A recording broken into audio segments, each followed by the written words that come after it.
Olá, boa noite a todos e a todas. Tudo bem? Vamos hoje iniciar mais uma quinta com elas, com a doutora Rosália. Olá, doutora Rosália Ometo está entrando para a nossa mais uma live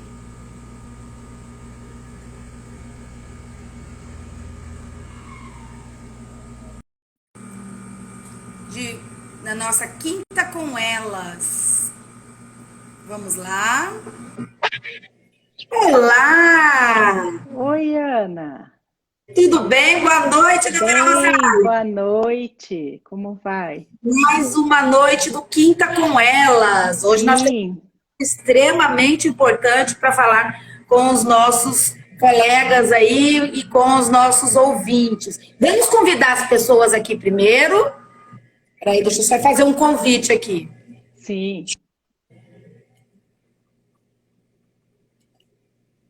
E hoje é um dia muito importante, né, Ana?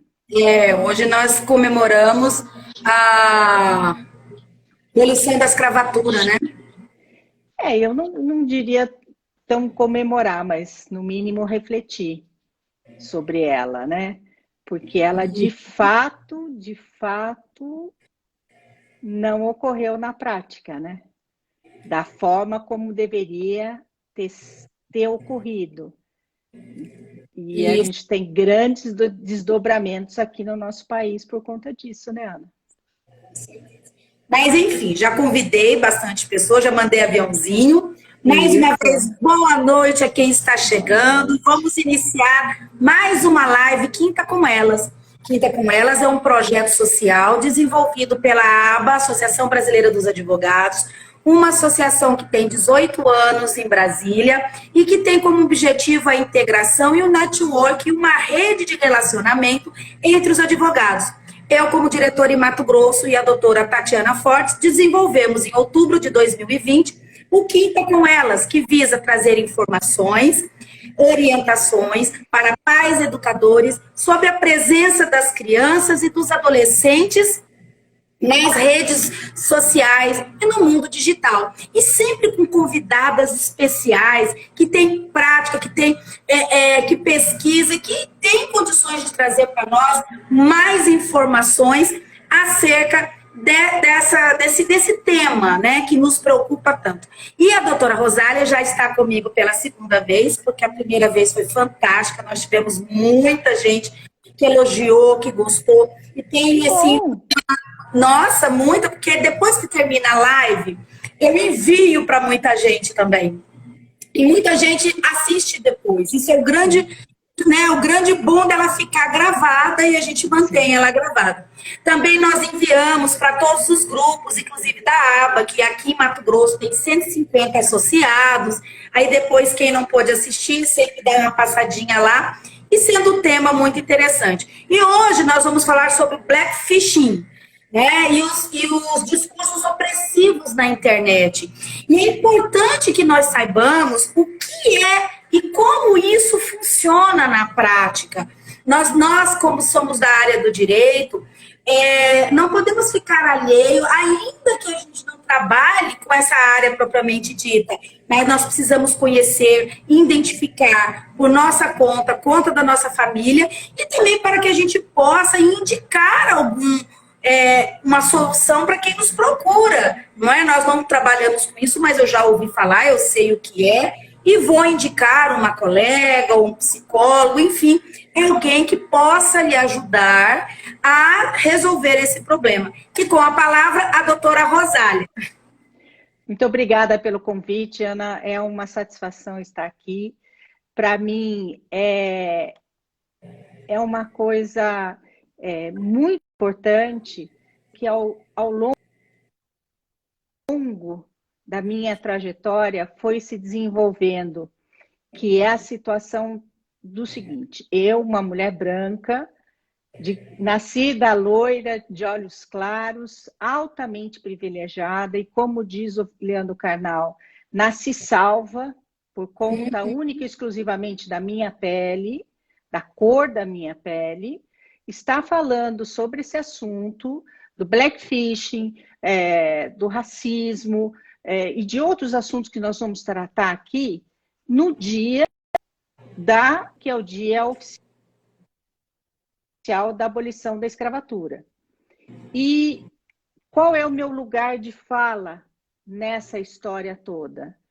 É na concepção de que eu tenho convicção que não basta não ser racista, é preciso ser antirracista, é preciso que, a partir do público que nos assiste, que provavelmente é de uma maioria branca, comecem a entender que esse discurso de que o Brasil é um Brasil cordial, que é um Brasil não reflete na realidade, que nós não temos a menor ideia do que é nascer com uma pele preta, com uma pele mais escura do que a branca, apesar de nós não somos brancos, nós somos rosa, de outras coisas, mas concepção de brancos.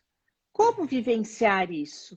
E como isso se reflete nas redes sociais, na internet, que é o nosso ponto aqui, nós estamos tentando dizer como é que o mundo se reflete nas redes sociais. Da mesma forma e de uma forma, às vezes, até mais cruel. Porque a pessoa que está entre quatro paredes, ela se pensa assim, livre de qualquer situação para propagar um discurso de ódio. E aquilo fica muito evidente, muito intenso para as pessoas, e isso machuca e machuca de uma forma absurda. Eu tenho muitos e muitos amigos negros. Eu posso escutar, eu posso ler, eu posso estudar, e eu sempre vou falar sobre e não de, que é como eu aprendi essa questão do lugar de fala. Eu posso falar de uma mulher branca, eu posso falar de uma mulher mais velha, que talvez já esteja sofrendo algum ageísmo, que é a situação da discriminação em razão da sua idade. Eu posso falar de gordofobia, porque eu passei a vida inteira sofrendo uma situação de questionamentos em relação ao meu peso.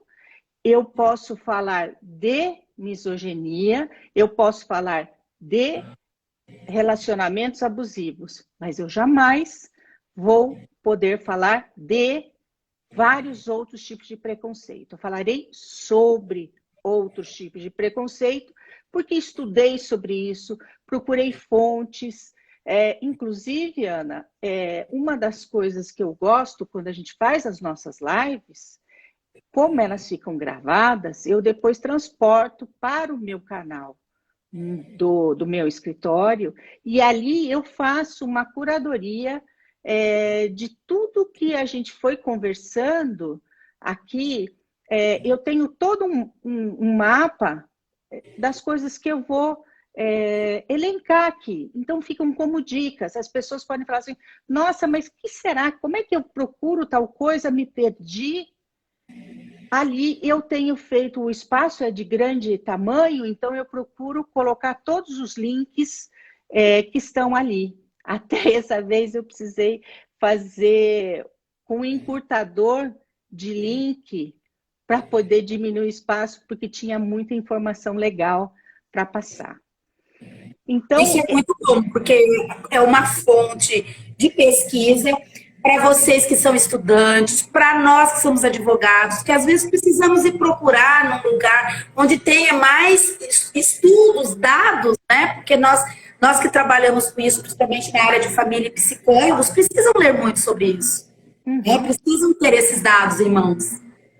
E a gente fala a partir de um olhar eu acho que você talvez tenha a mesma percepção que eu, porque nós trabalhamos com direito de família e trabalhamos com tecnologia, né, Ana? A gente já passou uma estrada que a gente já teve um acúmulo de um olhar a partir de quem já teve algum tipo de dor. Jamais poderemos ter a noção do que é nascer com uma pele preta e ter todos os dias de sua vida um preconceito ali. Isso nós não vamos poder saber. Mas nós vamos poder combater isso de forma veemente e de forma a dizer, nós nunca fomos racistas? Fomos, certamente fomos. E a cada dia a gente tem que aprender para ficar um pouco melhor, um pouco menos. Passar é uma grande preocupação minha, passar isso para os meus filhos, passar para os meus amigos, cobrar algumas posições um pouco mais éticas. E disso vem a questão do blackfishing, que é uma coisa que te intrigou na outra live. E a primeira vez que eu tive notícia do que era o blackfishing foi a partir de uma pesquisa minha sobre vulnerabilidades, e quem me fez essa apresentação foi uma mulher negra, que é da ciência da computação, que eu sou fã, eu não a conheço pessoalmente, chama Nina da Hora. Com isso, eu aprendi a partir de um livro que ela indicou, que eu também indico, que eu já adquiri, muito legal, chama Comunidades, Algoritmos e Ativismos Digitais, Olhares Diafrodispóricos. Esse livro, ele traz uma percepção de como o racismo está embutido em todos os algoritmos e o quanto a discriminação que a gente vê na sociedade, ela está sendo transportada para o mundo digital. Totalmente. E aí a gente tem um documentário da Netflix, chama Code Bias, e que trata exatamente disso. Nesse livro, que é muito legal, porque ainda você compra e você ganha um PDF. Então, você tem a possibilidade de fazer o estudo também, não só com o livro físico, mas como o livro em PDF. Não ganho nada pelo livro, não conheço os autores, mas eu acho que coisa boa a gente indica. Esse é o único que eu coloquei link. Todos os outros livros, as pessoas, né, se acharem interessante, fazem a busca. Sempre faço a pauta, sempre uma coisa mais econômica e sem custo, para as pessoas poderem se educar, Ana, porque eu acho que isso é uma educação. A gente vai educando, se autocuidando, que é isso que a gente tem que ensinar para as crianças. Se autocuidar na internet. O que eu vou ver? O que eu vou deixar de ver? O que buscar? Então, voltando ao Blackfish, ele é uma situação, vamos dizer assim, é uma outra roupagem na internet do blackface. Quando as pessoas ocupavam lugares de pessoas pretas, negras, fazendo aquelas pinturas no rosto para filmes, eventos, e isso aconteceu muito. Agora é ainda pior, porque é a pessoa que se passa por uma pessoa negra, uma pessoa preta, porque dependendo do mecanismo a comunidade afrodescendente tem lá as suas preferências. Uns preferem falar pretos e pardos, outros preferem falar negros de pele mais escura, negros de pele mais clara. A questão é as pessoas que são discriminadas, né, por conta da origem e da cor da sua pele. Não é raça, porque não existe raça branca, não existe raça preta.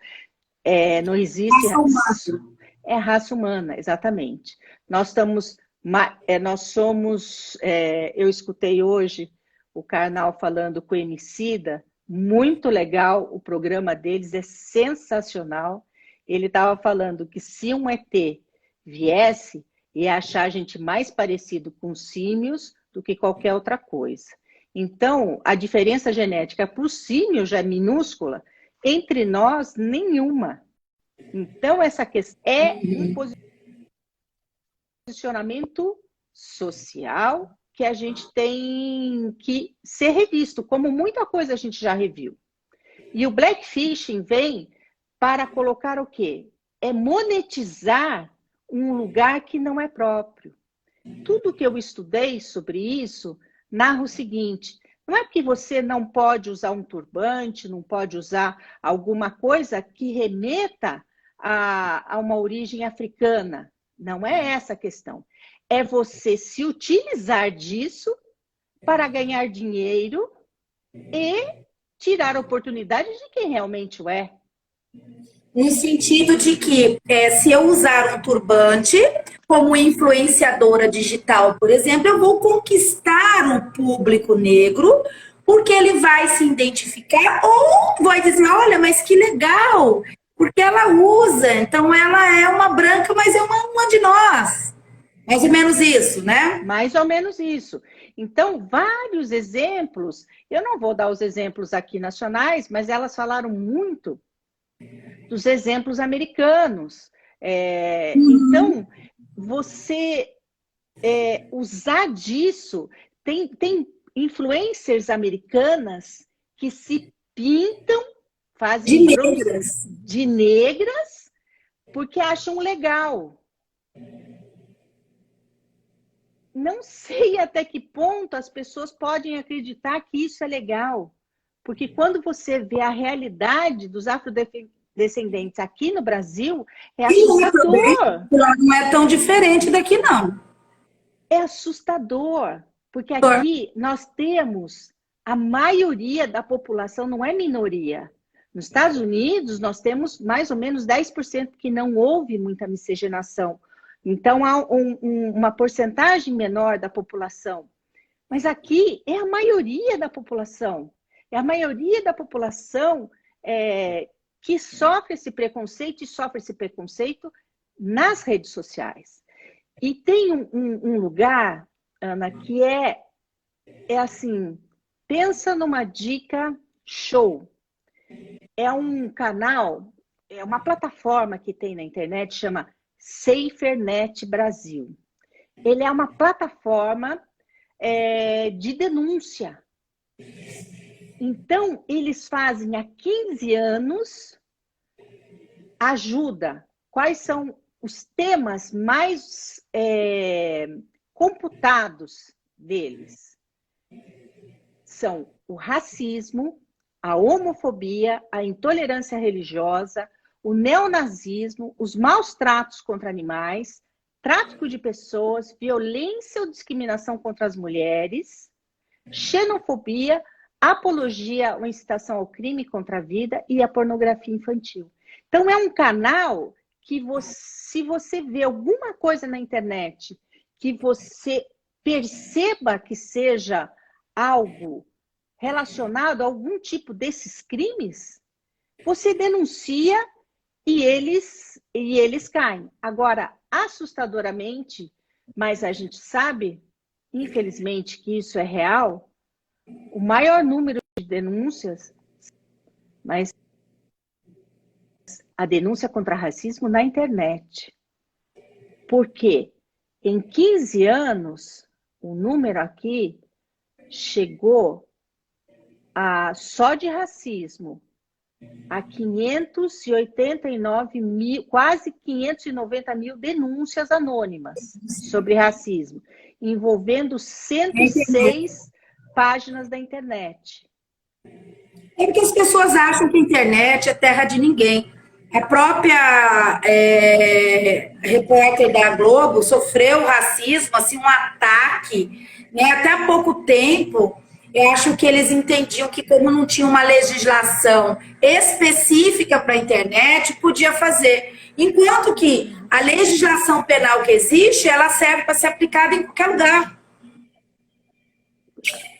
É E o ciberracismo em rastro. qualquer lugar, não importa se é dentro do banco, fora do banco, dentro de casa, entendeu? Ou na televisão, ou no rádio, ou na internet, ou numa live, ou num grupo de WhatsApp, não importa. Ele é crime, não cabe em lugar nenhum. E na internet, você tem uma rastreabilidade muito mais efetiva do que no mundo físico. Sim. Qual que é o problema do mundo físico? E isso eu escutei de várias pessoas de um conselho que tem aqui em Piracicaba, chama Eu Sou de... Então, aqui é o CONEPIR, é o Conselho da Comunidade Negra de Piracicaba. Aprendi muito com as mulheres do CONEPIR, fazendo o maior, que a gente chama a rede de atendimento às mulheres vítimas de violência da cidade de Piracicaba. Então, são todas as secretarias municipais, os conselhos e a sociedade civil, Ministério Público também, a Procuradoria do Estado, a delegacia, os delegados, a Polícia Militar, a Guarda Municipal.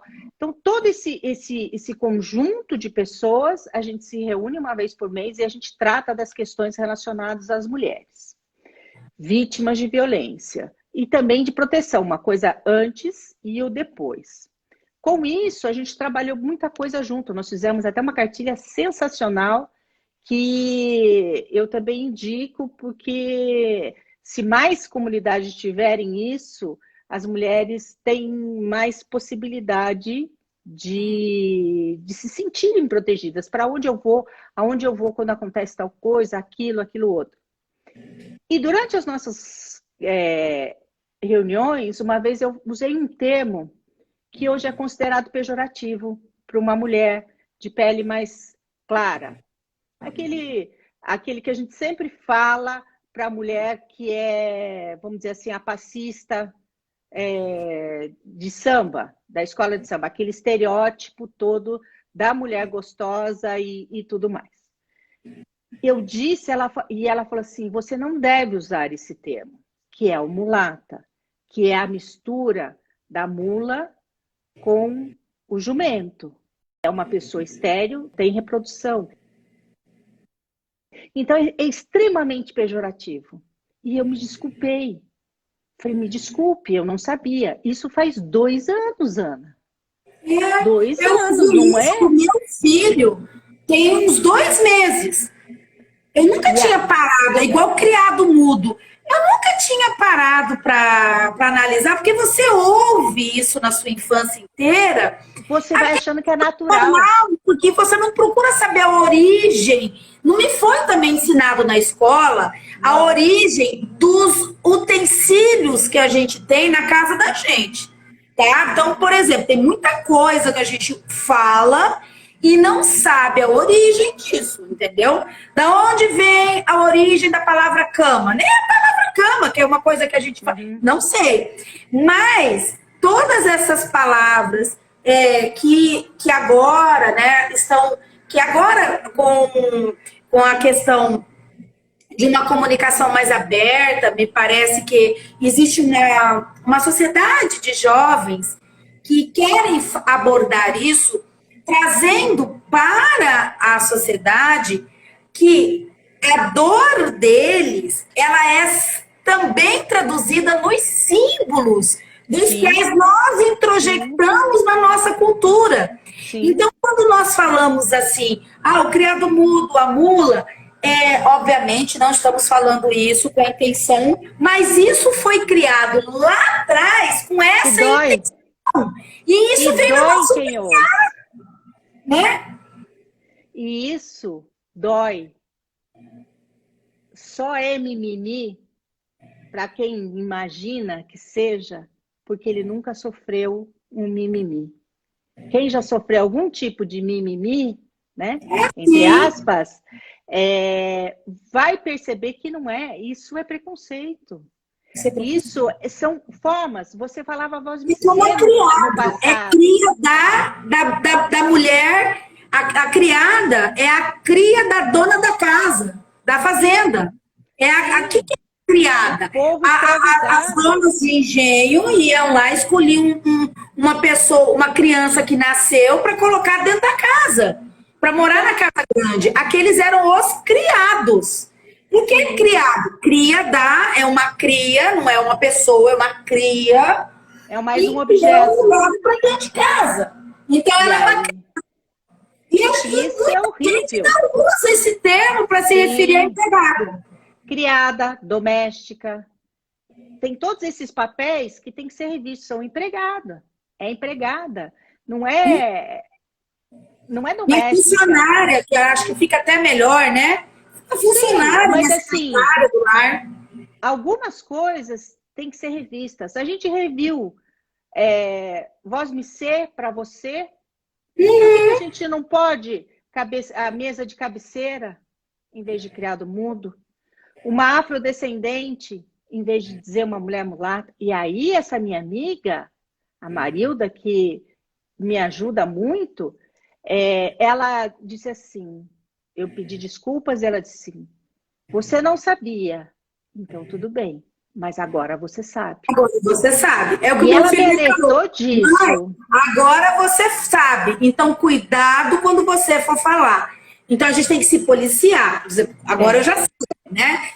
Mas a gente tem que se policiar muito. Por quê? Porque aquilo vem desde criança. Aquilo tá. Na hora que você vai soltar, você tem que parar para pensar. E é muito legal, porque o André Fischer lançou um livro chamado Manual Ampliado de Linguagem Inclusiva.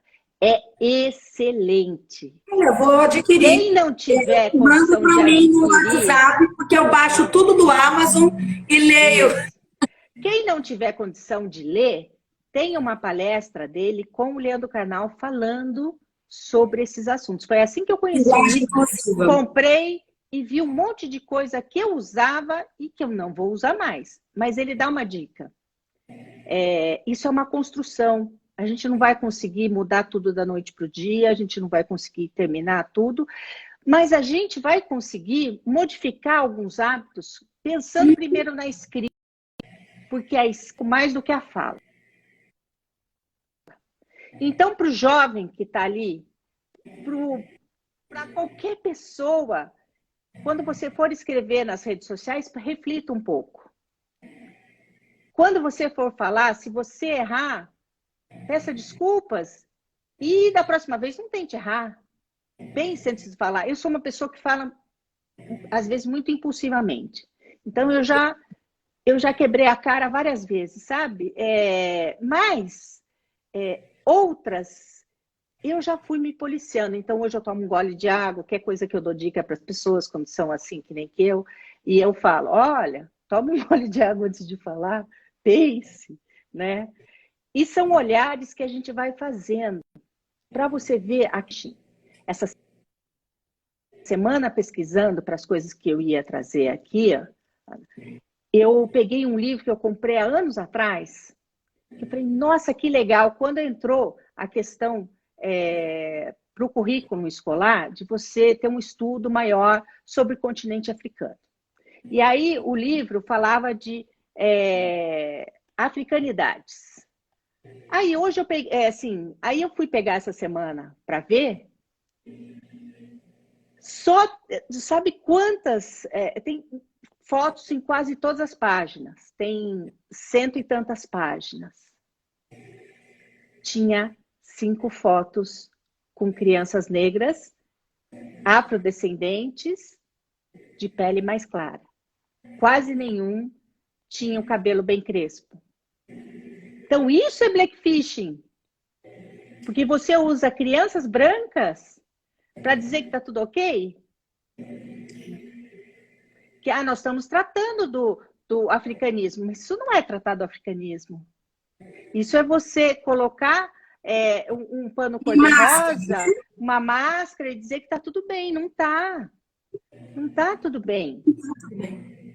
E isso eu fui me questionando várias vezes sobre a questão do racismo, Porque eu tenho muitos amigos e eu comecei a pensar, por que que eu e os meus filhos somos recebidos numa padaria com um sorriso e os outros são recebidos com olhares de quem vai receber vai fazer algum delito, vai fazer algum tipo de roubo.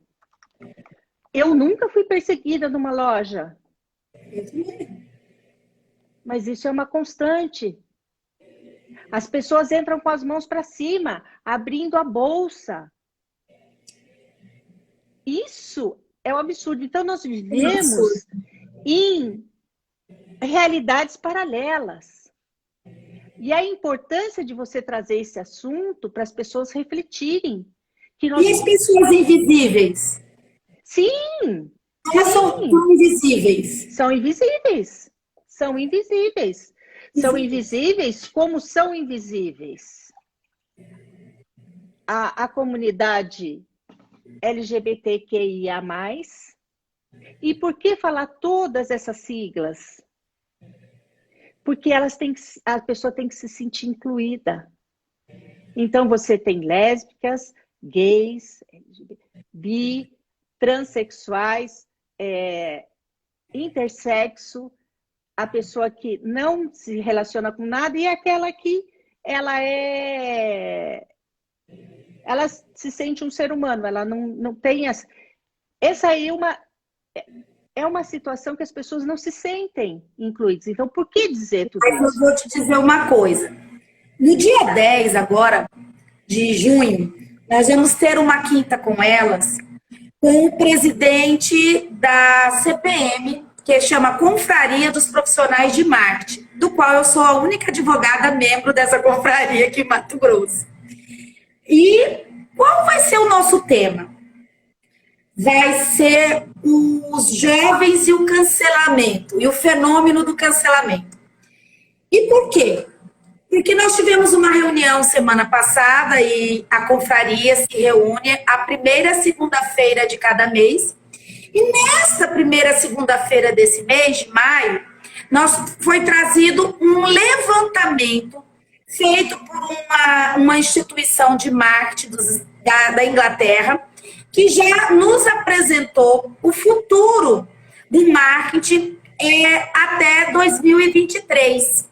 E nele, olha só, que maravilha, doutora Rosália. Nele vem dizendo que os perfis de influenciadores, empresas, profissionais liberais, que não contemplar a diversidade serão cancelados. O fenômeno do cancelamento. Então, veja bem, de uma maneira ou de outra, a sociedade ela vai arranjar uma forma de evoluir, ainda que seja pela internet. Porque uma empresa que não tiver uma linguagem que atender, que venha agradar a essa população que consome via internet, e nós precisamos perceber o seguinte: o consumidor da internet, ele tem uma característica muito própria. E muitos deles, eles são extremamente exigentes com quem? Não respeita o meio ambiente, não respeita a diversidade, entendeu? E não tem programas de envolvimento social. Uhum. Então, isso não vai valer para um tênis ou uma influenciadora. Inclusive eu. Então, se eu não tiver cuidado com a minha fala, a maneira como eu me expresso, quem eu convido para estar ali, entendeu? Nós fazemos post. Então, a maneira como a gente coloca os posts lá, se a gente contempla, né? E de vez em quando... Essa pauta, né? Essa pauta, se importa, porque eu posso não advogar na área do meio ambiente, mas eu posso fazer contribuições nessa área e estar em eventos dessa área, que significa que eu me importo e que eu apoio. Enfim, essas pessoas que são os nossos consumidores, que são as pessoas ao qual compram o nosso serviço, compra o nosso produto, do qual a gente vai estar cada dia mais utilizando a internet para entregar, né? Ele vai nos cancelar. E o fenômeno do cancelamento, ele já é um fenômeno presente e a tendência de aumentar, e veio até números e índices que eu vou mandar para a doutora agora, na hora que terminar, essa parte do relatório. Nós não tivemos acesso à conclusão integral, nós tivemos acesso a uma parte dela e a CPM aqui está verificando se a gente consegue todo ele. Mas, olha, é fantástico. E aí já começou, né? Eu comecei já a pensar nos nossos jovens, porque a gente tem que fazer lives para que eles entendam que não é só uma questão pessoal ou cultural, mas vai ser uma questão econômica, entendeu? O nível se não for pelo amor, vai ser pela dor. Então vamos aprender a mudar, vamos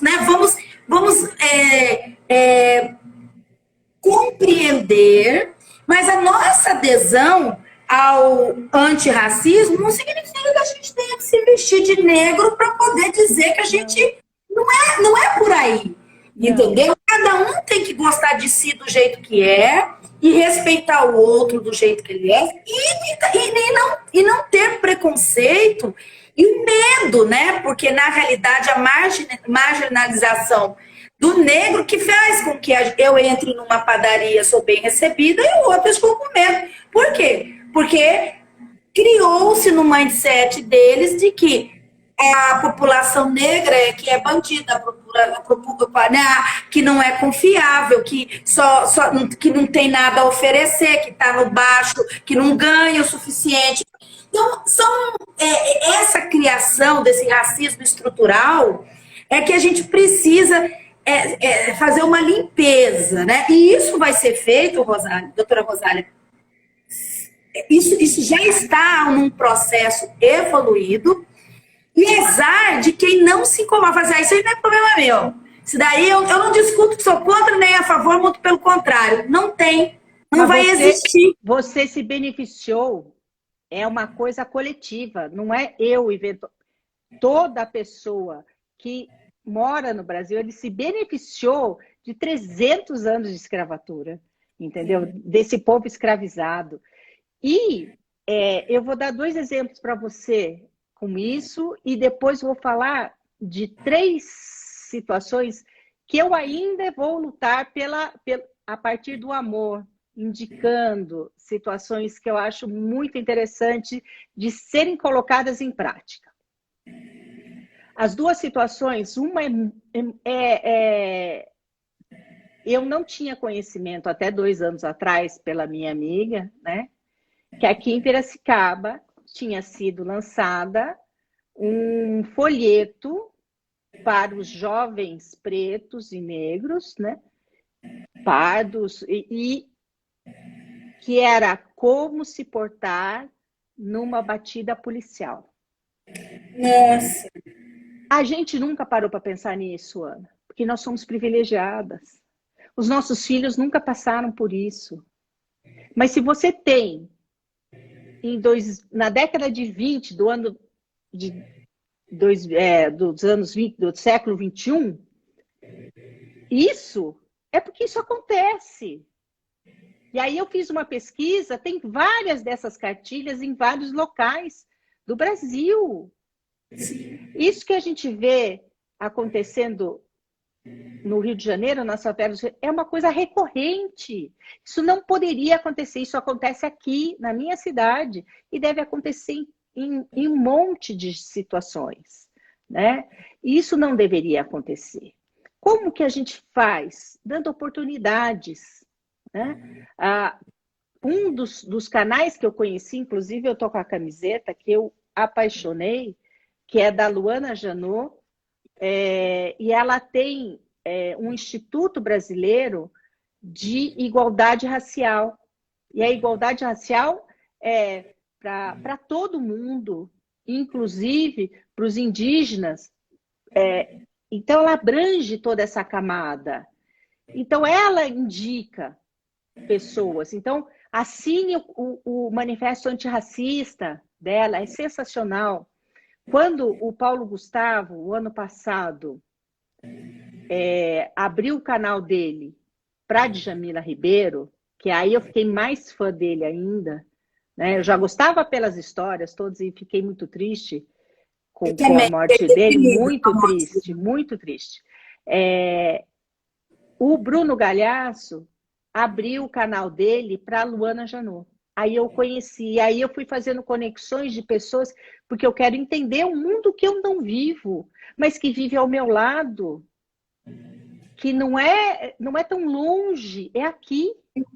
Nós não estamos falando da África, porque da África eu tenho um amigo muito próximo que veio estudar aqui no Brasil, que ele é de Guiné-Bissau. E ele, A no guerra civil que meio, aconteceu em Guiné-Bissau foi uma coisa sim, absurda, é horrível. Sim, ele conta horrível. coisas horrorosas, mas assim, ele veio estudar aqui porque ele quer voltar para lá com uma capacitação. Mas ele me contou que ele nunca tinha sofrido racismo até estar aqui, no Brasil. E várias vezes que eu saía de um lugar que nós estávamos no mesmo. A gente faz voluntariado juntos, a gente saía para encontrar, por exemplo, meu marido que estava em outro lugar. Quando a gente passava ali numa feira que tinha perto, todo mundo olhava para mim e para ele.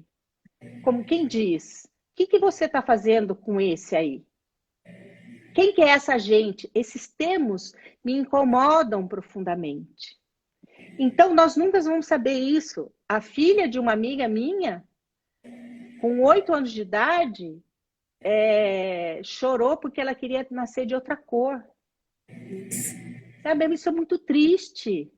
Então, a gente tem que fazer de um outro jeito. Um pouco dizendo sobre isso. A Luana Janot tem esse instituto. Aí você tem as questões da Nina da Hora, que são ótimas para a inclusão na área tecnológica. Aí você tem a Márcia, ela é da Transemprego. Eu não lembro o sobrenome dela, mas eu tenho em algum lugar. É sensacional. Então, para as mulheres trans, ela é uma mulher trans, é a primeira mulher trans que conseguiu a sua inscrição na OAB de São Paulo com nome social. Eu conheci, eu ouvi ela num congresso, é sensacional escutar a história dela, e ela disse que a primeira vez que ela sentiu medo foi porque até os 40 anos de idade ela se vestia como um homem, mas depois que ela conseguiu, Márcia Rocha, achei o nome dela aqui, ela conseguiu fazer aquilo que estava dentro de si, desde que ela nasceu, né? Ela andando na rua, de mulher, porque ela é uma mulher, ela sentiu medo. Então, eu achei sensacional essa situação, que nós mulheres sabemos. Mas uma coisa que eu disse, que para mim é uma alegoria muito interessante, assim. Todo homem branco tem uma montanha para subir. A mulher branca tem pelo menos 2. Se ela for gorda, ela tem 3, que é mais ou menos o meu caso. Mas, como eu sou loira de olhos claros, eu já fico com 2,5. Entendeu? Então, eu já chego um pouco mais. Você teve um princípio de compensação aí, né? Sim. Aí depois, se você pega um homem negro, ele vai estar que nem a mulher branca ou para trás. Se ele for, como alguns falam, afrodescendentes de pele mais escura, outros falam preto retinto, que é para distinguir do pardo. O preto retinto e o afrodescendente de pele mais escura, ele já vai estar lá atrás. Sim. Se for uma mulher preta, ela vai estar mais atrás ainda. E se ela for uma mulher trans, ela vai estar mais atrás ainda. Sim. Se ela for uma mulher trans, mas não for preta, ela vai estar um pouco mais na frente, mas vai estar ruim também. Agora, se ela for uma cadeirante, também, que aí é outro tipo de preconceito que a gente tem, que é o capacitismo, que é diminuir. E eu estava pensando sobre isso. Na minha juventude, eu tinha um amigo, eu fiquei distante porque agora moro em outra cidade, mas leva um amigo meu que era cadeirante, a gente ia no shopping, a gente era meio quase que circo, daqueles circos de coisas especiais que tinham no passado. Então, achavam sempre muito esquisito. E para mim sempre foi uma coisa que não tinha por que ser diferente. E aí eu conheci no LinkedIn uma moça que ela tem uma empresa que chama Igual, Inclusão e Diversidade. É a Andrea Schwartz, Schwarz. Então, como eu não sei falar o nome dela, eu soletrei que fica... Aí eu peco menos, né? E ela é uma mulher cadeirante que ficou depois de um acidente jovem, casada, tem 2 filhos, e ela tem uma palavra que eu vi num dos posts dela essas semanas passadas, que diz assim: sempre digo em minhas palestras que a naturalidade é a melhor forma de inclusão. Enxergar a pessoa além das suas diferenças, tratar de igual para igual, entendendo que todos nós temos limitações, mas também temos potenciais. Então, eu acho que isso engloba um monte de situação que as pessoas têm medo.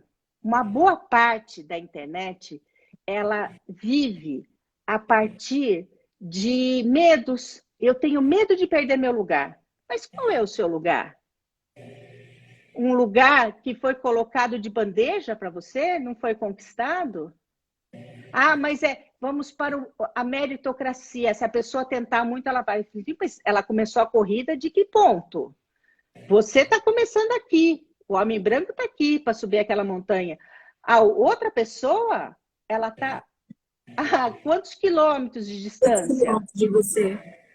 Então, eu acho que rever o que nós temos de privilégios, o que nós podemos contribuir, o que nós podemos não aceitar, mas especialmente no ambiente virtual. Então, se você não foi o atingido, mas se você vê alguma publicação, denuncie na Cercanet.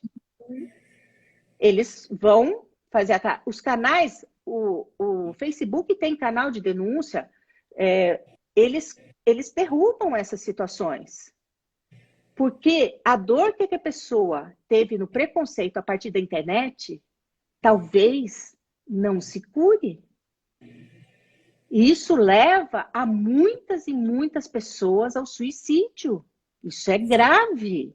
O cyberbullying, o sextortion, que a gente nem falou, que é usar, muitas vezes, os nudes como forma de extorsão, a pornografia de vingança, você colocar... Isso é sempre relacionado, veja, com as minorias de privilégio, não as minorias de quantidade, né? Porque somos mulheres mais da metade, ou a metade do Brasil. Pelo menos de advogados, nós somos a metade. Metade, já passamos mas no os posto homens de poder, quase nunca.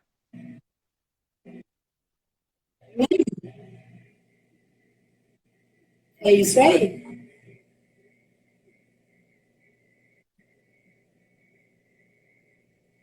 Oi? Peraí que deu uma parada.